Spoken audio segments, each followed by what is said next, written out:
So I think we're just gonna go straight into the latest breaking news that has happened that took us by surprise.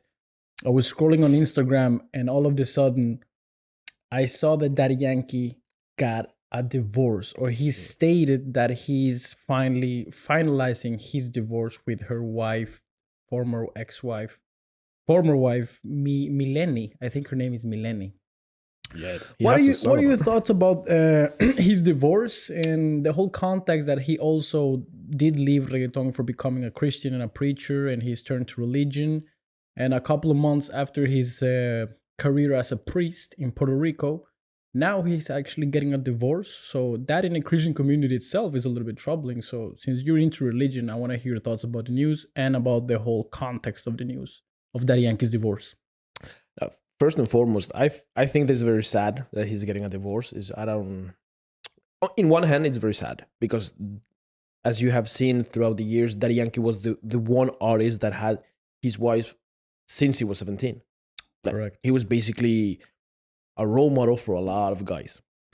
On the other hand, when you have kids, I don't have kids, but for those that have kids, your life goes all into the kids, nurturing the kids, teaching the kids, being with the kids and everything. Once the kids, let's say they turn 18 and they move out, suddenly the parents are like, whoa, now we don't have the kids at home. Right. Maybe sometimes they have to get to know each other one more time again, right? And maybe because they have changed so much through the, let's say, 20 years, at that time, people are like, I'm sorry, but we're not a match no more.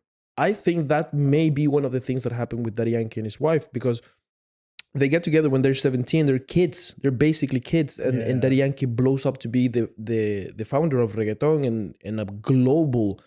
Earlier this week, you were telling me about how well known Daddy Yankee is in the Asian market.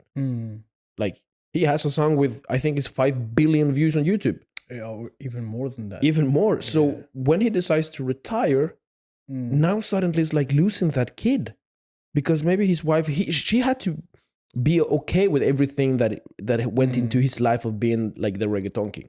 I thought you were actually talking about their actual kids, because they're like over 20 and they're adults now. They have kids, but I'm talking about reggaeton as the kid, Then you make a good point, because they have getting accustomed to a certain lifestyle. When he's on tour, he's like the number one artist. He's an urban Latin artist. And he becoming a preacher all of a sudden also changes the dynamic of their relationship. Who knows? So now I'm just speculating, but it could be that because he has now taken this role as a priest, now he's his values maybe are changing a little. Maybe we did actually read the statement that he put on his story, and he expressed that it was Mileni who actually wanted the divorce. And I don't know if this is true, but somebody told us that he sold his whole music label or album record thing for, I think, over $200 million. That's what we heard. We got to check that out if that's true. So yeah, man, first of all, I think it's sad. But as like you said, like, things change, and especially if his life took 180 turn from being a reggaeton artist to a Christian parent. I mean, that's it. That is how it is nowadays. Every celebrity has to like flash their personal life. That's like you nailed it right there. When you do a 180 turn, maybe for you, because you have set yourself a new target, like, okay, now I'm done with the reggaeton. I'm talking about with the Yankees shoes. Now I'm gonna put my life to Christ and everything, that I'm gonna preach people. I believe that from Milei's point of view, she's more like, who are you now? Maybe, and that's why maybe I don't think she's doing it because of the money, to be honest. They have now kids together. That means that they're gonna be in each other's life for the rest of their lives. So, and I don't see Daddy Yankee as the typical man prototype that doesn't want to share his fortune. Nor does he have this vibe that, okay, now he just wants to go and live single and just, because he's Daddy Yankee. What is he gonna do? Like, whoever he ends up in, let's say, in bed with, I mean, it's too much of a risk. He's too much a celebrity. So yeah, do you think he will come back? to reggaeton? Because he's releasing some music, but you think he will come back with a banger, like let's say in 1 or 2 years? So I'm gonna answer in two parts. Part one is answering the earlier question you asked, because you asked me from my POV when it comes to religion, and that will lead to my second answer. I'm very happy that he's happy doing what he does with Christianity and everything. He has said on public, like, he used to go to church before the reggaeton stage and everything. And in his first album, he actually always has a little bit of Christian words. And culturally in South America, Christianity is you get that from your breast milk since you're a baby, right? Right. So when if it's gonna come back, I have a little.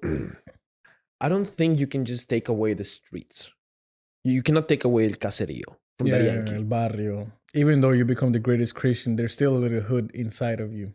100%. So maybe in 5 years, I think that he's gonna. That part of him is gonna start tickling a little, like make a reggaeton, feel them, bow. Yeah, put some lyrics on paper. I agree, man. He expressed in one of his interviews that he struggled a lot with getting accepting by the people, and since he's had so many hits, like when he released other songs like El Problema or El Pony, and they didn't do as well, he took that really hard.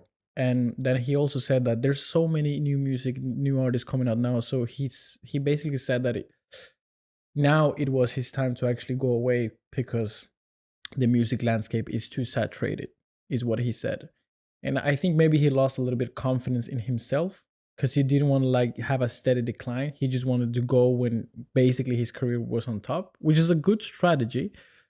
But even though a lot of artists are coming and everything and people want to hear new sounds, I still think he should like drop at least one song a year to, like, as you say, go back to the reggaeton, to the streets. And he loves making music. I mean, I understand that he wants to preach and follow his Christian path.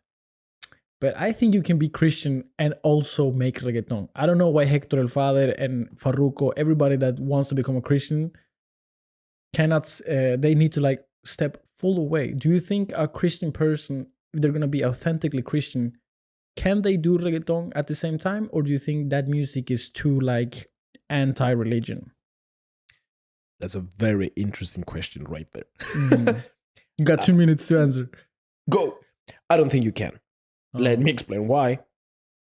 You know, when you dive into a religion, this is also my POV. You have to take in consideration a lot of things, because you are in a community, and if you are a Daddy Yankee, you are, just by being yourself, a role model.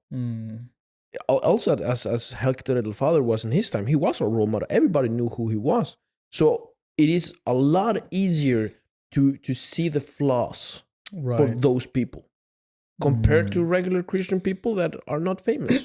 So in that case, I think that for them it is a good strategy to just, okay, now I'm gonna go 180. I'm not gonna do reggaeton. I'm only gonna do Christian, because there's a lot of judgment from religious communities. I agree, but let's be honest. We have been to church in Bolivia and we have grown up in church. We know that people that go to church also go to reggaeton parties in Latin America. Bro, Saturday before the Sunday. You know what times does the church start in Bolivia usually? I think it's 11:10. 11:10, which means that maybe 6 hours before, most people are dancing to gasolina still. I mean, we went partying last time we were in Bolivia before the church. We actually were in a party. It's because, yeah. So I think there's more people like us. Anyway, his community maybe not accept him. I fully understand that. And I mean, it's going to be difficult for the church to accept him when he has a divorce. Because as we know, that's like a taboo thing in the church, like for a couple to get divorced. So I don't know how that's going to impact his path in religion.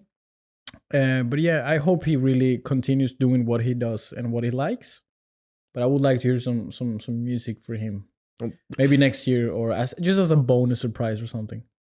You know, sometimes the best way of making or leaving you a mark is by being quiet.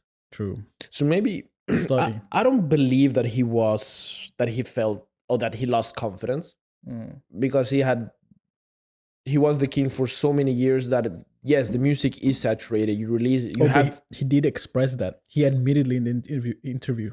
I think so he said that publicly. You know what I think was a little bit more maybe his not the confidence part, but you have this Daddy Yankee type that reminds me also of the Eminem types of people, right? And they're in the same category as Ronaldo and Messi. Yeah, they are the elite. They are fighters. So maybe for him, and this is for how I see it,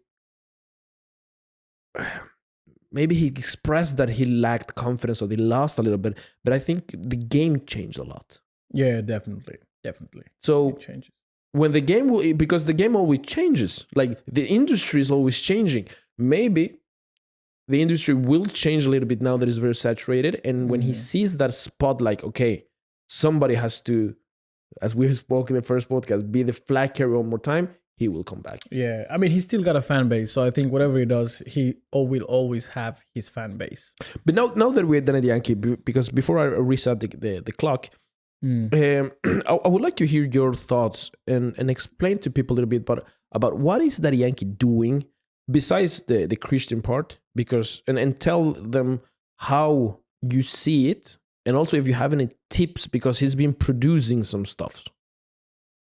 Oh, so you mean what he's doing in general? Yeah, because he left the music part. Oh, yeah, definitely. Dive into that a little. So, from what I know, Daddy Yankee has been his own CEO from the beginning. El Cartel Records was owned by Daddy Yankee. So when Daddy Yankee had to go and do deals with Luis Fonsi, Despacito, who's gonna get the rights, who's gonna get the shares, the labels had to deal with him personally, not a manager. Imagine that. So he got all the royalties from Gasolina when Gasolina dropped out. He was actually considering going to college because he invested all his money into Barrio Fino.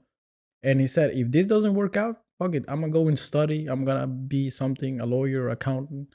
But then it blew up and he got the capital back. So he has been his own boss. So he's always had this business mind reggaeton artist that in the Nicky Jam series, Nicky actually explains how Daddy Yankee was always business minded. He was disciplined, and Nicky Jam was more about like the women and drugs and the party. So then you can see like the difference there. But yeah, so in the last years he did his first movie, Talento de Barrio, in 2008 when he tried. Movie. It's a really great movie, kind of old school. Could have been a little bit better in the clipping and the storytelling, but it was the first movie. I don't know how much capital he had. If he invested everything into his own movie, then I'm guessing Hollywood didn't sponsorship, but it was a good movie. Very good. So he has also produced like the Reggaeton series now. The Reggaeton, I think it's just called Reggaeton. The sound that changed the world. The sound that changed the world. Yeah. It's on Peacock. He produced that. I'm guessing he did a deal with Peacock, and he's also... he also produced the other series. Oh yeah, Neon, which is in Netflix. So Daddy Yankee has a foot in Netflix with Neon. Wow. And with the Reggaeton, the sound that changed the world, in Peacock, he also has a non-profit that I think it's called Corazón Valiente.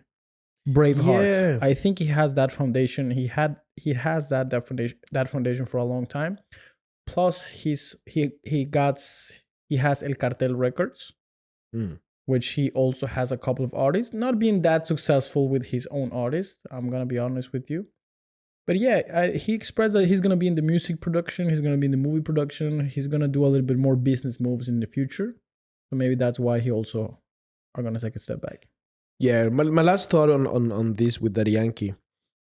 for a lot of you people that don't know, we listen a lot to a great guy called PBD, Patrick Bet-David. He has a great podcast. Mm-hmm. Moving that part into Daddy Yankee, PBD always talk about the live, not seasons, but you have like your first 20 years, then you have up to your 30, up to your 40, up to your 60, Yeah. And maybe you have your first 20 when you don't want to make mistakes. Yeah. 0 to 20, don't go to jail, don't do drugs, don't do anything that can mess up your life. 20 to 40, build wealth, make a business, or just go up in your career. And 40 to 60 is help society, get involved in politics, nonprofits. So just pay it forward. So maybe now he's tapping into that last part. Guaranteed. So big shout out to Daddy Yankee. So we wish you the best of luck. You have been an inspiration to Paris Latino and what we do. And yeah, we wish to have your discipline and your impact on the world. Thank you for creating this beautiful genre that has given labor and work to a lot of people. Yeah. So that is much true. love. DY. Big boss. Go follow DY, people.